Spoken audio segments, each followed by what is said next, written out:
Assalamualaikum warahmatullahi wabarakatuh. Alhamdulillah. Alhamdulillahilladzi farada alaina siyama fi syahri Ramadan wa anzala fihi al-Qur'an. Wa salli wa sallim ala sayyidina wa maulana Muhammad sayyid waladi Adnan wa ala alihi wa sahbihi ma ta'aqabal waktu wal awan. Saudaraku yang dirahmati Allah Subhanahu wa taala, tidak lama lagi insyaallah kita akan berjumpa kembali dengan satu bulan yang begitu dimuliakan oleh Allah Subhanahu wa taala,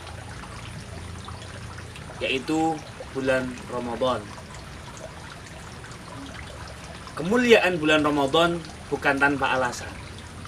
Kemuliaan bulan Ramadan bukan tanpa bukti. Di dalamnya Allah Subhanahu wa taala memberikan beberapa tanda-tanda penting, beberapa peristiwa-peristiwa penting yang Allah Subhanahu wa taala takdirkan untuk terjadi di bulan Ramadan. Yang pertama yaitu Allah Subhanahu wa taala memilih bulan ini untuk mewahyukan Al-Quran pertama kali kepada Nabi Muhammad SAW. Bagaimana kita ketahui bahwa nuzulul Quran atau turunnya Al-Quran pertama kali yaitu surat Al-Alaq ayat 1-5, Allah Subhanahu wa taala memilihkan pada malam 17 Ramadan. Tidak hanya itu, di dalam bulan Ramadan juga inilah Allah Subhanahu wa taala memberikan kemenangan bagi umat Islam, di mana awalnya umat Islam dijajah, umat Islam dikucilkan hingga harus meninggalkan Mekah, dan akhirnya bisa kembali ke kampung halaman, bisa kembali beribadah dengan tenang di Masjidil Haram, ditandai dengan kejadian Fathu Makkah pun terjadi di bulan ini. Tidak hanya itu, bagaimana perang Badar yang begitu monumental, bagaimana perang Badar yang saat itu umat Islam hanya jumlah 313 bisa mengalahkan pasukan orang-orang kafir yang waktu itu berjumlah sekitar 1000 lebih. Itu pun terjadi di dalam bulan suci Ramadan. Bahkan untuk negara kita tercinta, Republik Indonesia, bulan Ramadan ini memiliki sejarah tersendiri, yaitu Allah Subhanahu wa taala memilihkan waktu yang paling mulia untuk kemerdekaan negara Republik Indonesia tercinta ini. Mungkin jarang yang mengetahui bahwasanya selain bertepatan dengan tanggal 17 Agustus 1945, maka ketahuilah bahwa hari itu bertepatan dengan bulan suci Ramadan. Maka rentetan peristiwa-peristiwa penting ini menunjukkan kepada kita betapa Allah Subhanahu wa taala memuliakan umat Islam, memuliakan umat Nabi Muhammad SAW, bahkan memuliakan warga negara Republik Indonesia di dalam bulan yang suci ini. Oleh karena itu, sangatlah logis, sudahlah semestinya sangat kita harus memuliakan bulan suci Ramadan. Jikalau Allah Subhanahu wa taala, Tuhan semesta alam saja begitu memuliakan bulan ini, maka apalagi kita sebagai hambanya. Maka mari kita sambut bulan ini dengan gegap gempita, dengan semangat untuk beribadah kepada Allah Subhanahu wa taala, semangat untuk meningkatkan ketakwaan, semangat untuk berpuasa menjalankan perintah Allah Subhanahu wa taala. Nabi Muhammad SAW memberikan jaminan yang luar biasa bagi orang yang mau berpuasa dan meningkatkan ibadah di bulan ini. Rasulullah bersabda, "Man shoma Ramadhana wa qamahu imanan wa ihtisaban, ghufira lahu ma taqaddama min dzambi."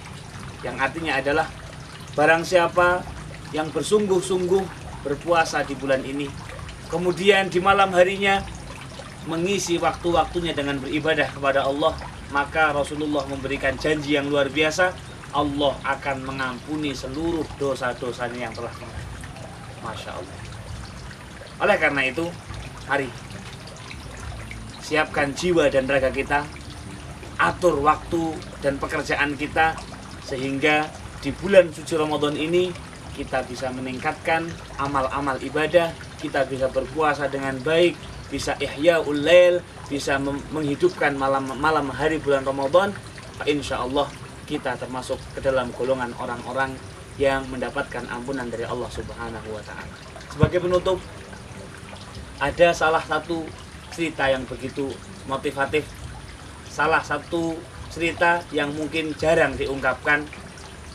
Di dalam kitab Al-Fawaidul Mukhtarah diceritakan bahwasanya ada seorang majusi, ada seorang non-muslim yang dia memiliki anak.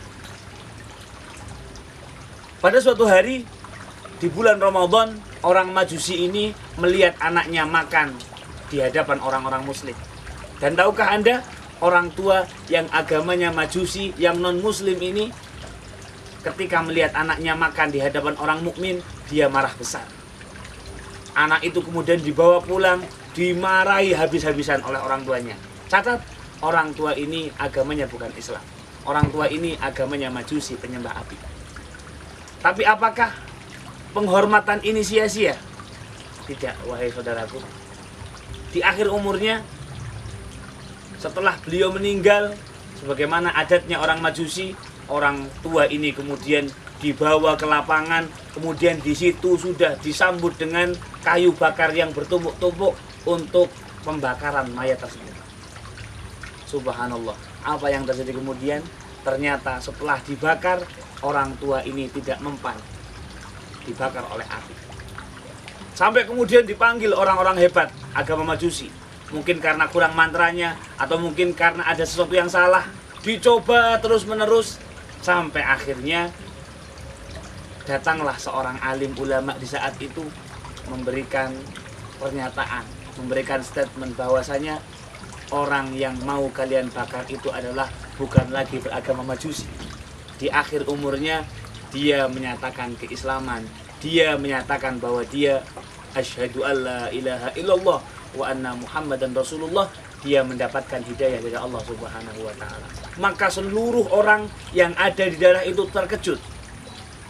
Dan ternyata sebab hidayah yang masuk kepada orang majusi ini, hingga mayatnya pun tidak mempan dibakar api, itu karena ketika dia melihat anaknya yang bukan agama Islam makan di hadapan orang-orang Islam, dia marah yang luar biasa. Oleh karena itu, sangat disayangkan apabila ada umat Islam bukannya ikut berpuasa, malah makan di hadapan orang lain yang sedang berpuasa. Oleh karena itu, janganlah kita kalah dengan orang majusi tadi. Insya Allah, sebagaimana kita mau memuliakan bulan Ramadan, kita mau beribadah dengan maksimal di bulan Ramadan, Allah Subhanahu wa Ta'ala pun akan memuliakan kita mulai dunia sampai akhirat. Allahumma amin ya rabbal alamin. Semoga Allah Subhanahu wa Ta'ala memberikan kita kekuatan, umur panjang, dalam keadaan sehat walafiat, sehingga di bulan Ramadan tahun ini kita lebih bersemangat lagi, kita lebih serius lagi dalam menyambut dan beribadah kepada Allah Subhanahu wa Ta'ala. Hadza minni wal afwa minkum. Semoga nasihat yang singkat ini bermanfaat. Wallahul muwaffiq ila aqwamit thoriq. Assalamualaikum warahmatullahi wabarakatuh.